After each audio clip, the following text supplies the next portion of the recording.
exploração do mundo, a ameaça do presidente dos Estados Unidos, Donald Trump, de impor tarifas sobre países europeus, caso a Groenlândia não seja vendida aos Estados Unidos, abriu uma nova crise aí nas relações entre americanos e europeus. Como é que o Brasil está inserido nesse cenário?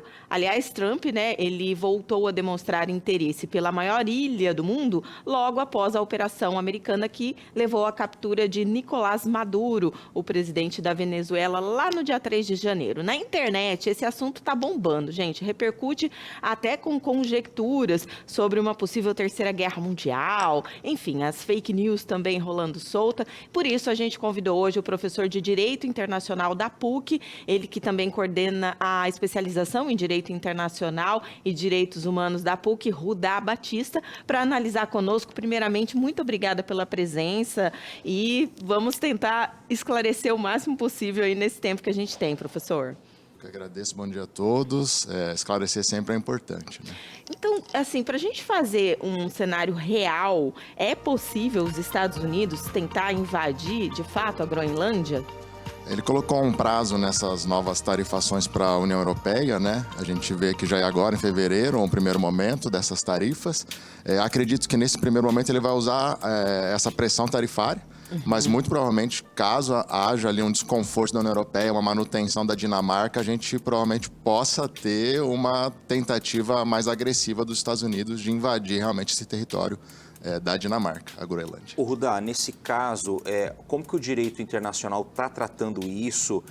Talvez que artigos, que disposições que o Trump está ferindo, pelo menos nesse momento, com essas ameaças? Assim como ele fez agora, como citado na Venezuela, né, essa invasão extraterritorial, então entrar em um território que não é do país dele, de fato, é ilegal do ponto de vista do direito internacional. Então, se a gente estiver olhando qualquer invasão de qualquer país em qualquer outro país contra a vontade desse outro país, ato ilegal.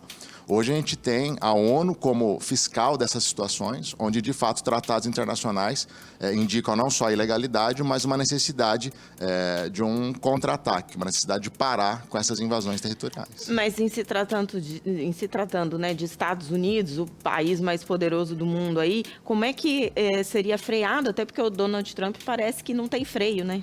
Parece que ele veio mais agressivo nesse ano de mandato, né? A gente sabe que os sistemas de freios e contrapesos do direito internacional aparentemente não funcionam. A gente olha para um país poderoso, de fato a gente fica com medo de novos avanços ilegais.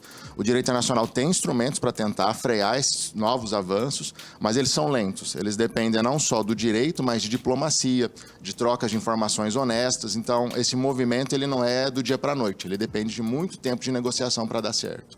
Nesse caso, Rudá, tanto pelo seu ponto de vista e pelo que o Donald Trump ele está discursando, qual que é o interesse por trás de ter esse controle da Groenlândia?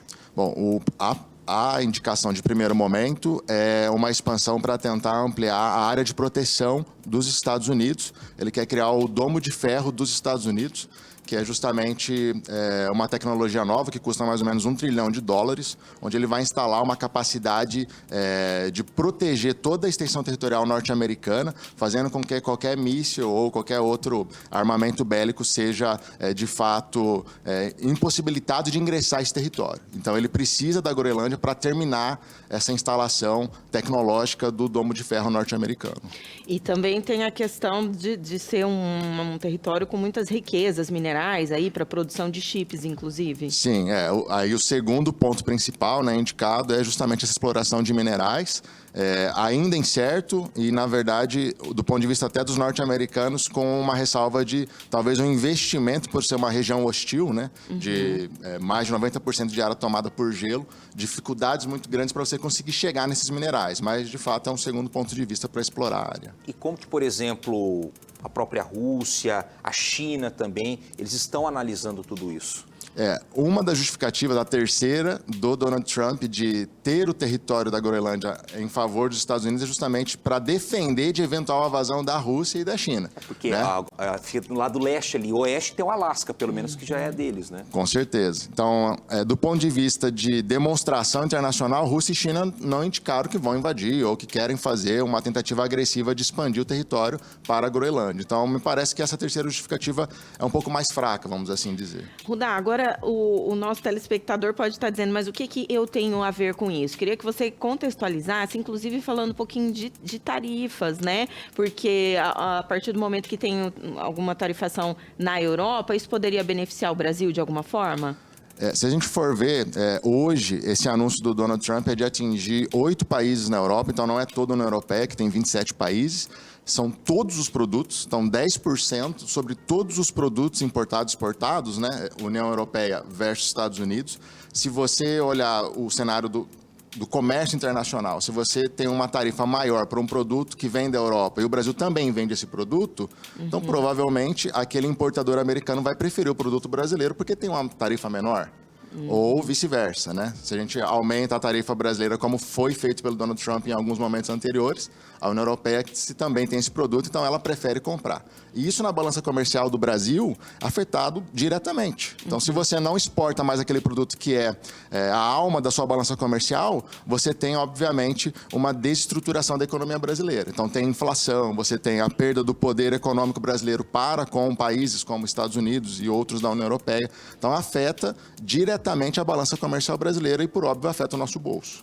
Na parte diplomática, eu ia falar democrática, não, diplomática, Rudá, o quanto que os nossos governantes, presidente, outros representantes, enfim, essas relações institucionais, têm que manter como cautela no discurso também, para não ter para não afetar também essa questão da economia e tentar manter ali essa balança comercial favorável. A gente viu que o Brasil, ele é um país reconhecidamente no plano global como um país não só pacifista, mas um país que gosta de negociar. Então, ele evita esse contra-ataque inaugural de tentar forçar a barra numa relação internacional com outros países, caso seja atacado.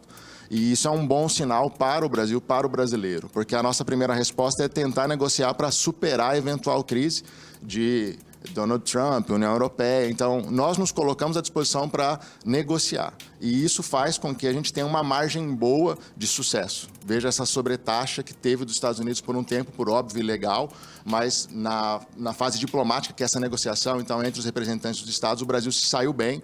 Teve, logo num primeiro momento, uma queda dessa sobretaxa para alguns produtos importantes e, na sequência, para outros produtos. Então, é muito importante ter essa diplomacia forte, ativa de negociação internacional. Nossa arma é a diplomacia. Com certeza. E, Rudá, Terceira Guerra Mundial, as pessoas estão alarmistas na internet. Queria que você falasse um pouquinho sobre isso para a gente encerrar. A gente vê que todas as organizações internacionais criadas depois da Segunda Guerra Mundial, elas foram fundadas justamente para evitar essa Terceira Guerra Mundial. Se for colocar do ponto de vista temporal, né, terminando ali em 1945 com a criação da ONU, a gente tem um tempo assim elastecido sem ter uma guerra mundial. Eu não vejo com preocupação. Eu não acredito. São ataques pontuais do Donald Trump, mas eu não acredito que o mundo está se preparando para uma Terceira Guerra Mundial nesse momento. Que bom, ufa, né? Sim. Eu queria te agradecer muito. Obrigada pela sua presença. Sei que está quase vindo o bebê aí e Deus abençoe também, viu?